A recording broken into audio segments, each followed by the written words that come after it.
was not easy being the Lord's messenger. Ellen White had no control over the messages that God gave her to deliver. And some of them were quite difficult, and she acknowledged this. In 1880, she wrote about a situation at the Vermont camp meeting. She said, "I had some very bad jobs to perform. I took Brother Bean and wife and talked to them very plain. They did not rise up against it. I cried myself, could not help it." Let me share with you a story of one of those difficult assignments that God gave her. In fact, from my perspective, it's probably the most difficult that I've ever read about. She was on one occasion given a message for an individual. She did not, in the vision, she was not told his name.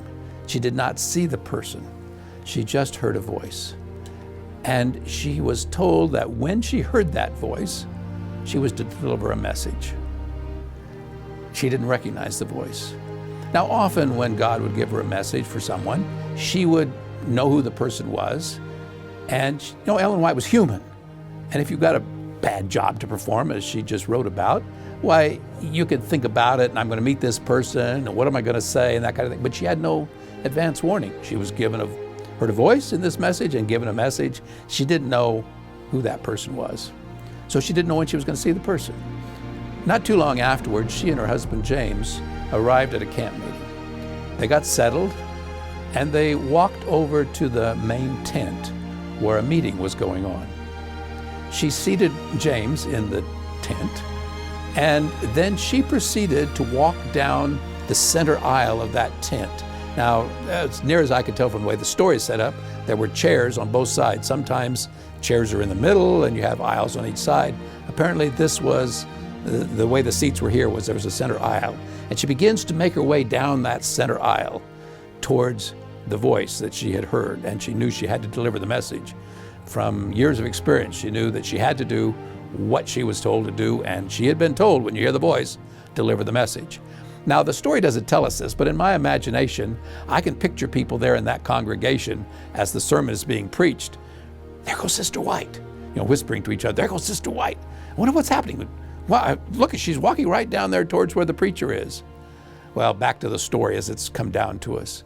She got right to the front of that whole tent, right below the pulpit, and she looked up at the man that was preaching, who stopped at this point, and she said, "Brother, I have been shown that you have no right standing in that pulpit preaching to this congregation."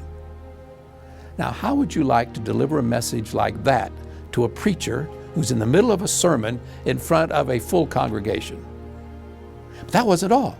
She went right on. She said, "I have been shown that you have on this campground a woman that thinks she's your wife, and you have children here who call you father."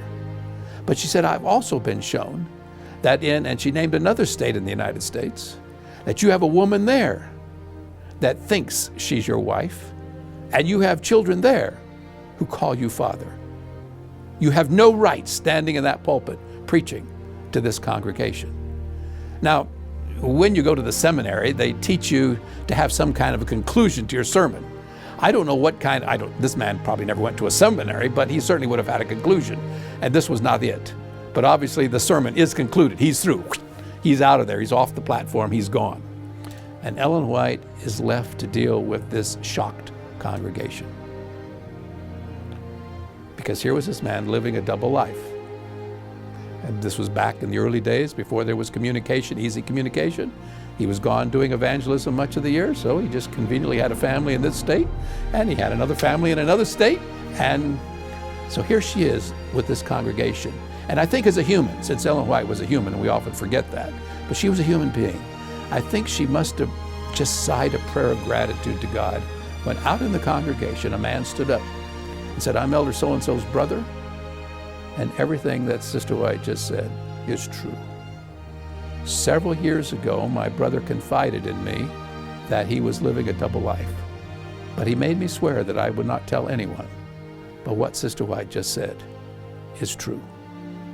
Maybe that helps us understand what Ellen White wrote in 1874 to Elder J.N. Loughborough, a pioneer minister. "I have felt for years that if I could have my choice and please God as well, I would rather die than have a vision. For every vision places me under great responsibility to bear testimonies of reproof and of warning, which has ever been against my feelings, causing me affliction of soul that is inexpressible. Never have I coveted my position, and yet I dare not resist the Spirit of God and seek an easier position. It was not easy being the messenger of the Lord.